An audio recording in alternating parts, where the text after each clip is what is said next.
Boa noite, eu me chamo Larissa. Eu vou dar início à apresentação do trabalho de Fundamento de Bioquímica e o nosso tema é fosforilação oxidativa. Eu vou passar aqui o próximo slide. O que é fosforilação oxidativa? É uma via metabólica que utiliza energia libertada pela oxidação de nutrientes de forma a produzir trifosfato de adenosina. Fosforilação oxidativa corresponde ao último estágio do metabolismo aeróbico, produtor de energia. O processo de oxidação desses compostos leva à produção de acetil-CoA, a qual é totalmente oxidada a CO2 no ciclo de Krebs. A obtenção de energia na forma de ATP dá-se a partir do fluxo de elétrons por uma cadeia de transportadores ligados à membrana mitocondrial interna, ou seja, a fosforilação oxidativa é basicamente o processo que ocorre nas mitocôndrias durante a respiração celular. E passando por outros processos, quando chega na fosforilação, é onde ocorre a oxidação de nutrientes de alimentos. E com isso, faz com que produza no transporte de elétrons, ela é produzida no transporte de elétrons e faz com que haja reservatório de energia dentro da célula. Aí no próximo slide, aqui vai estar mostrando basicamente um exemplo desse processo, de como chega até quando ela se torna ATP. No próximo slide, a gente vai estar falando sobre o processo de oxidação das coenzimas, que é através desse processo que a energia conservada nas enzimas pode ser reaproveitada pelas células a partir da síntese de ATP. O processo de oxidação das coenzimas aceptoras de elétrons ocorre pela transferência de elétrons ao oxigênio. É basicamente essa transformação dos elétrons em oxigênio.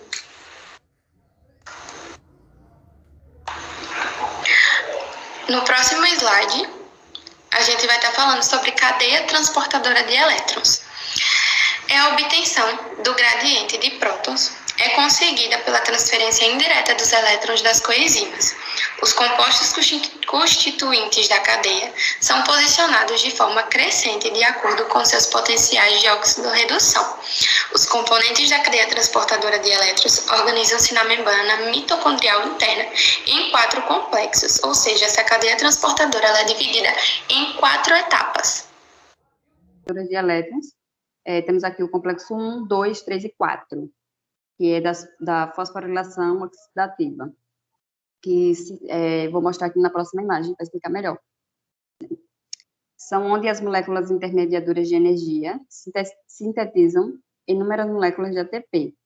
Essa fosforilação oxidativa ocorre dentro de mitocôndrias da célula, mais profundamente nas cristas das membranas interior. Na membrana infinita das estruturas conhecidas como cavidade transportadora de elétrons. Cada cavidade de energia são usados para sintetizar ATPs. Uma cadeia de transporte de elétrons consiste entre 4 complexos adjacentes, que são esses 4 complexos que tem aqui, que ficarão presos na membrana interior, mas aqui acima onde tem espaços intermembranos. As cadeiras funcionam removendo a energia dos elétrons que se movem em pares, quando descem graduação energética. A fosforilação oxidativa começa quando a NDH do ciclo de Krebs doam 2 elétrons para o complexo 1, que é esse primeiro. Assim que os elétrons são transferidos para o próximo complexo, 2, de íons de hidrogênio, pegam carona com a matriz para o espaço intermediário da mesma membrana, que vão lá para cima também. Os elétrons, então, se movem através do complexo e se posicionam ao lado da matriz da membrana. E assim, vão para o próximo complexo. Assim que eles passam para o próximo complexo, um segundo par de íons de hidrogênio é capturado na matriz e vão lá para cima também. Esse complexo chamado de coenzima Q desliza através da membrana e deposita os íons de hidrogênio no espaço intermediário da membrana. Os elétrons, então, movem-se para o complexo final e dirigem-se de volta para o lado da matriz da membrana. No fim da cadeia, mais 2 íons de hidrogênio são movidos através da membrana para o espaço intermediário da membrana, lá em cima. Finalmente, um átomo de oxigênio aparece para pegar os 2 elétrons da cadeia. E os 2 íons de hidrogênio da matriz produzem água. Então, cada molécula de NADH produz 2 elétrons que movimentam-se na cadeia, obtendo-se 6 íons de hidrogênio na matriz. O principal papel do oxigênio na respiração celular é através de elétrons no fim da cadeia. Outra molécula intermediária do ciclo de Krebs é a FADH2, que entra na cadeia de transporte de elétrons coenzima Q. 2 elétrons são transportados pela cadeia e somente 4 íons de hidrogênio vão para o espaço intermediário da membrana. No fim da cadeia, o oxigênio traz 2 elétrons. A energia do NADH e do FDH2, então, serviu para bombear os íons de hidrogênio na matriz para o espaço intermediário da membrana. Como resultado, a concentração quantitativa dos íons de hidrogênio é uma eletrostatística gradual. Essas graduações têm energia potencial que serão usadas para sintetizar o ATP. Cada NADH movimenta 3 pares de íons de hidrogênio para o espaço intermediário da membrana, nos quais, ao retornarem para a matriz, produzem 3 moléculas de ATP.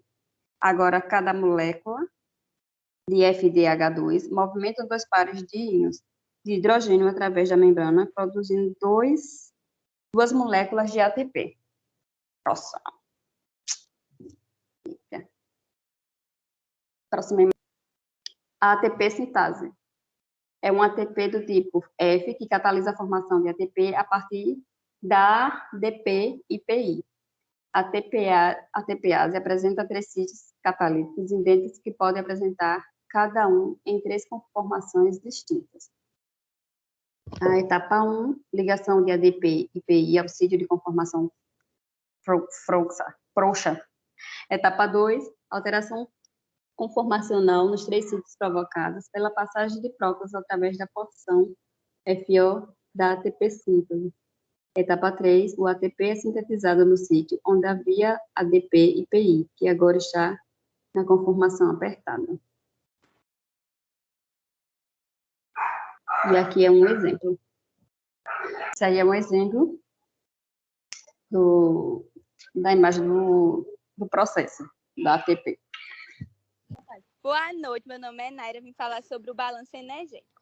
Para cada NADH que se oxida, ou seja, para cada par de elétrons transportado pelos complexos 1, 3 e 4, há síntese de 3 ou 2, moléculas de ADP. O balanço energético para uma molécula de glicose pode ser resumida em glicose, 2 ADP mais 2 NADH, 8 ADP ou 7 ADP. Ciclo de Krebs, 2 GTP ATP mais 8 NADH mais 2 FADH230. ADP ATP ou 25 ATP. Modulação da fosforilação oxidativa. Para promover o ajuste da produção de ADP de acordo com a demanda celular daquele momento. O transporte de elétrons e a síntese de ADP são intimamente acopladas. O controle da fosforilação oxidativa depende, então, do balanço energético, ou seja, da relação ADP e ADP. Aqui a gente tem um exemplo sobre o espaço.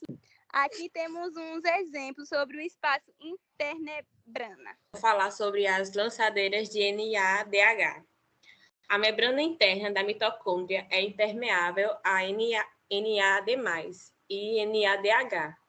Isso impede que o NADH citossólico seja diretamente oxidado pela cadeia transportadora de elétrons.